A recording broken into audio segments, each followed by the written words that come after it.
Linaw ng tubig.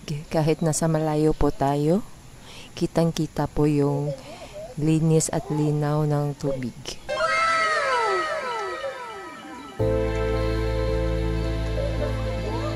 Ang ganda.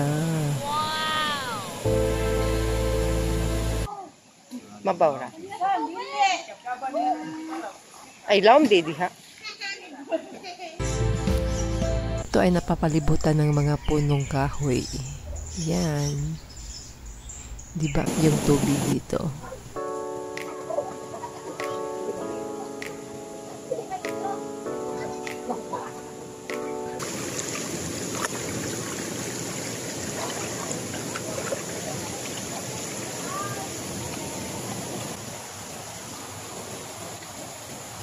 Hanggang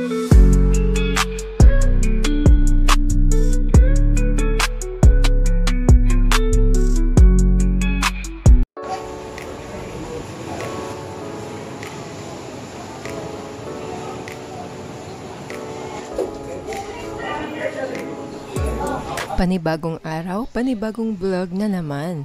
Ngayong araw, puntahan naman natin ang Viral Spring Resort dito sa Northern Cebu, ang Banian Spring Resort ng Tabugon, Cebu. Wow! Yahoo! Kasalukuyan na po tayong naglalakbay at nandito na po tayo sa Katmon, Cebu. Ang ganda ng coastal area ng Katmon, Cebu, diba guys? Wow! Daog sa view. Ang kaanindot mo. I love Cebu. Bahandi ka nindunghan ko. Marami ding mga beach resort dito sa Katmon, Cebu. Meron na tayong isang content dito guys. Ilalagay ko yung link sa description box sa gusto pong manood. Meron palang road widening dito. Kung sasakay kayo ng bus guys, yung pamasahe is 150 pesos from North Bus Terminal to Banian Spring Resort. Estimated travel time from North Bus Terminal is around 3 hours. Kung may sasakyan naman po kayo, just navigate through Google Map. Or pwede nyo pong sundan ang ating video, isa po itong travel guide to Banian Spring Resort. Malalaman po natin kung nasa Katmon na tayo kasi makikita natin yung maraming nagtitinda ng mga suka or vinegar. Organic coconut vinegar. Wow! Maraming salamat po pala sa mga nanood ng aking mga videos at lalo na sa hindi pag-skip ng ads. At maraming salamat po sa mga nag-subscribe. Kung hindi pa po kayo nakapag-subscribe, please mag-subscribe na po kayo for more travel guide or travel vlog, lifestyle and review.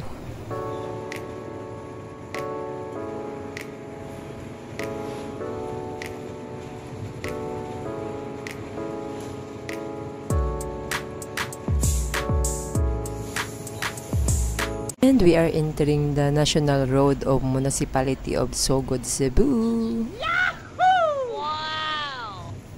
So, dito tayo liliko sa right side, guys. Sa Barangay Damulog, Sogod, Cebu.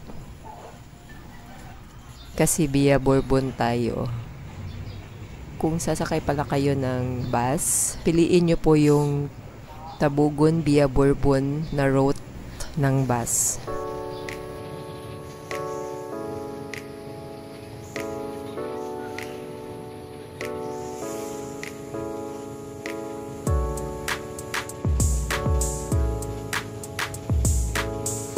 And we are entering the National Road of Municipality of Bourbon, Cebu. Shout out pala sa mga taga Bourbon, first time ko po dito. At talaga nga namang napakaganda din pala dito sa Bourbon, Cebu.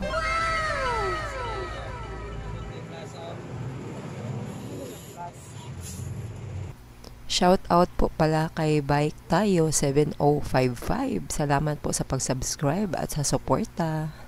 And we are entering the municipality of Tabugon. Yahoo!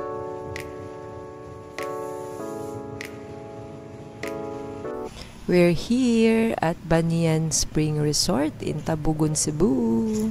Along the National Road of Tabugon lang po ito guys. Yan. Bago tayo pumasok, basahin muna natin ang resort schedule and entrance fee. Resort schedule opens from 7 a.m. to 5 p.m. Cut-off time is 4 p.m. Entrance fee for adult is 150 pesos and 100 for child. At dito lang po sa gilid ang kanilang motorcycle parking. Dito naman ang parking space sa mga sasakyan. Spacious.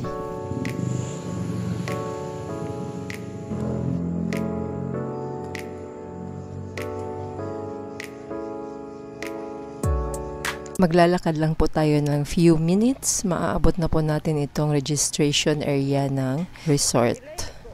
At pagkatapos nga nating mag-register ay magbabayad po tayo ng environmental fee for only 30 pesos. Ang kangkuan lagi katong usa nga kuan.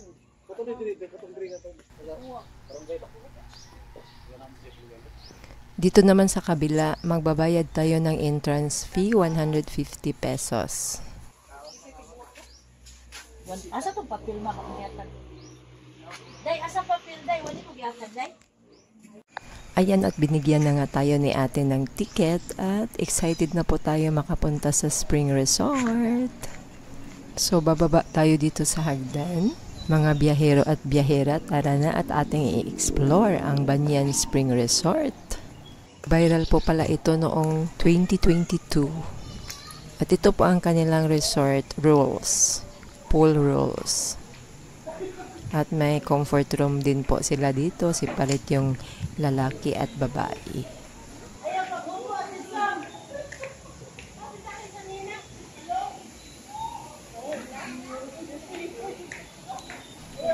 At dahil nga excited na tayo, so silipin na natin ang spring. At talaga nga namang masasabi natin na napakalinaw ng tubig. Kahit nasa malayo po tayo, kitang-kita po yung linis at linaw ng tubig.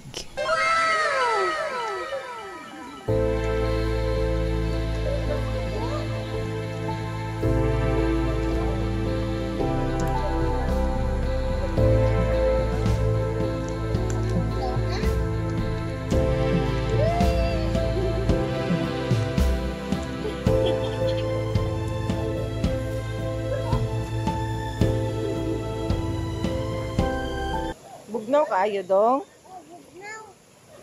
Sabi nga ng bata, ang lamig daw ng tubig. Bugnaw gid siya di ay miga. Mag-cramps di ta na ron. Pag nata ang ganda nga naman talaga dito. At may image pa dito ni Mother Mary. Perfect ito for summer guys kasi malamig yung tubig. Refreshing ba? Yan, malapit lang po siya sa dagat.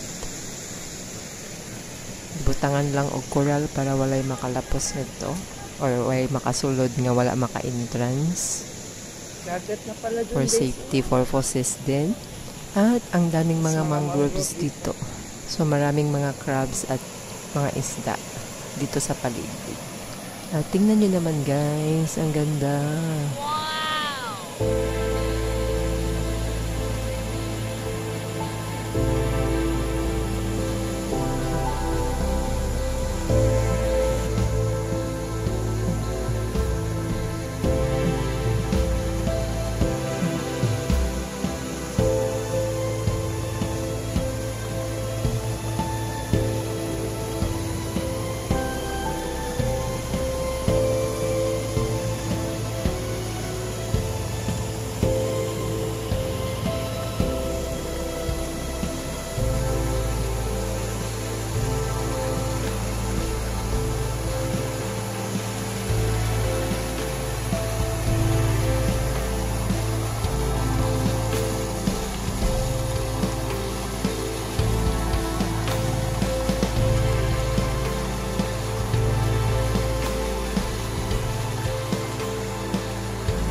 Dito naman tayo kay Mother Mary.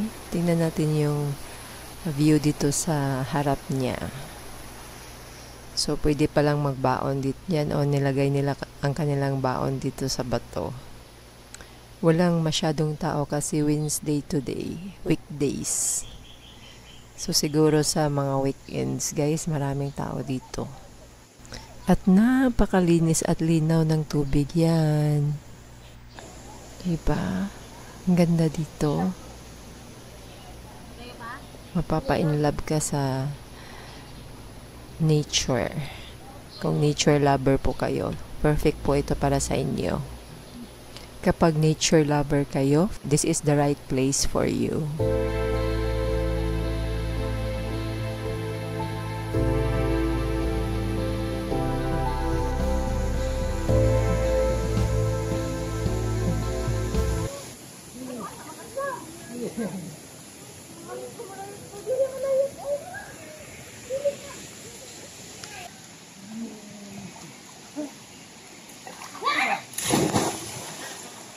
Mabawra diha.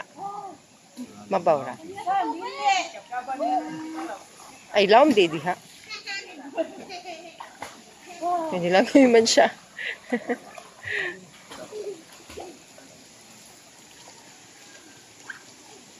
Ay, 7 feet. Di ta katunga.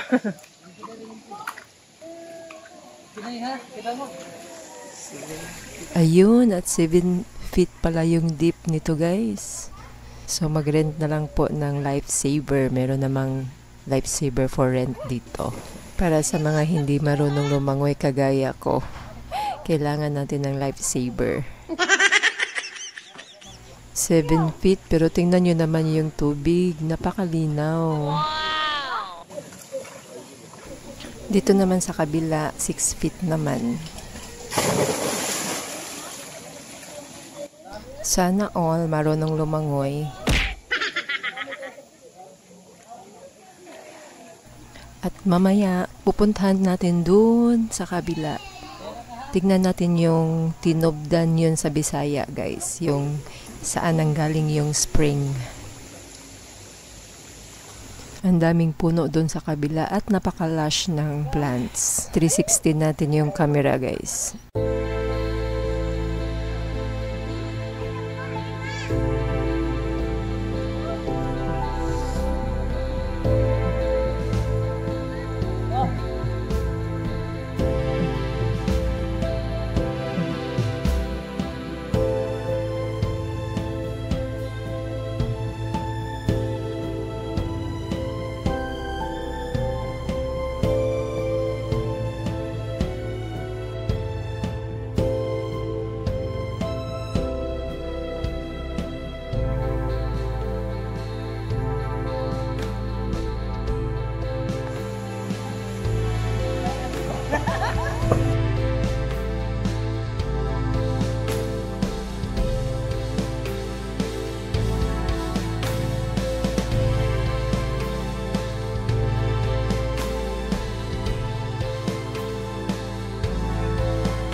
Nandito na tayo sa kabila, guys, and silipin natin kung saan nanggaling yung spring. Tara na at samahan niyo po ako.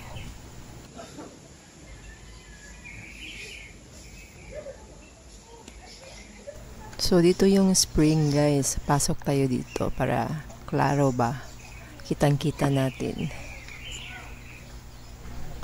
Ayan, tingnan nyo naman yung tubig. Ang linaw. Flowing yan dun sa kabila, guys. Flowing yan dun sa pool. Naapadyo yung isda, duha ka buok, oh.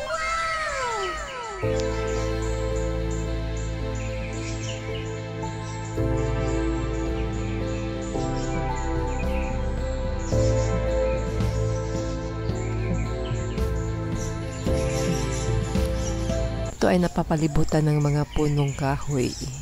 Yan. Di ba ang ganda dito, guys?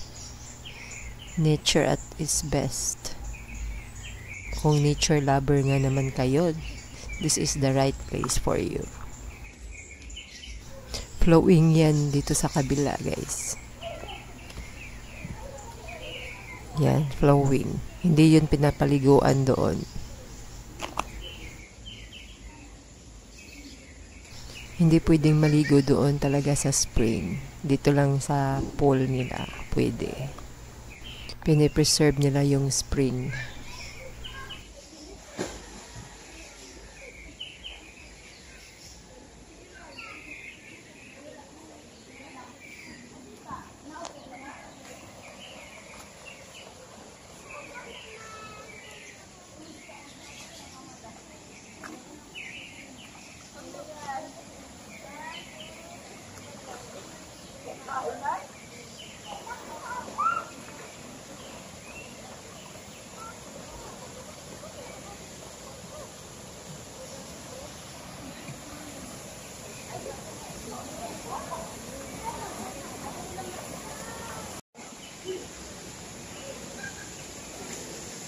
At dahil nga tapos na tayong mag-explore sa mga pool, dito naman tayo mag-review sa comfort room. Dito tayo sa female. Well, guys, may grilling station sila dito sa gilid ng comfort room ng female.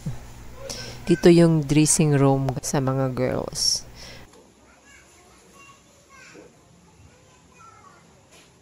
At ito naman ang restroom. Yan. Di ba ang linis? So, ito naman ang kanilang grilling station. At itry natin maligo, guys. Kung gaano nga ba kalamig yung tubig dito.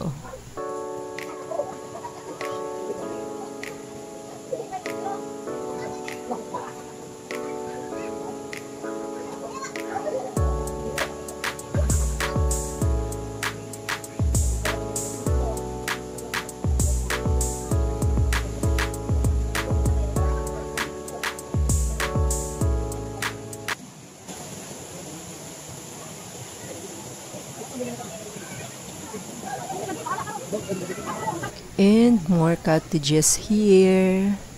Ug sa dihang ni Ulan og perting tugnawa ni undang nako og kaligo. Oh no.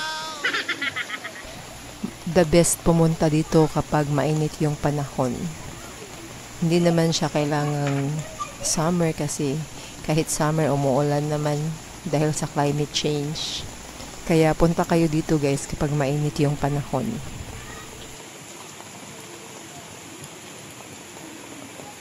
Lakas ng ulan, oh. Tumila din sa wakas.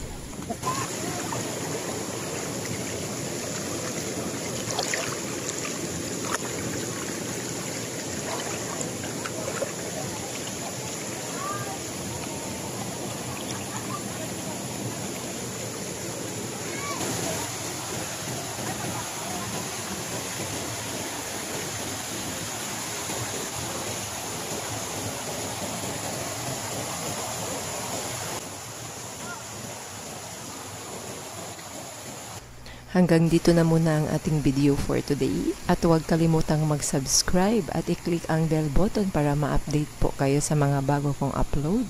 Don't forget to leave a comment, like, and share this video to your family and friends. Hanggang sa muli, much love from Ate Mira Vlogs.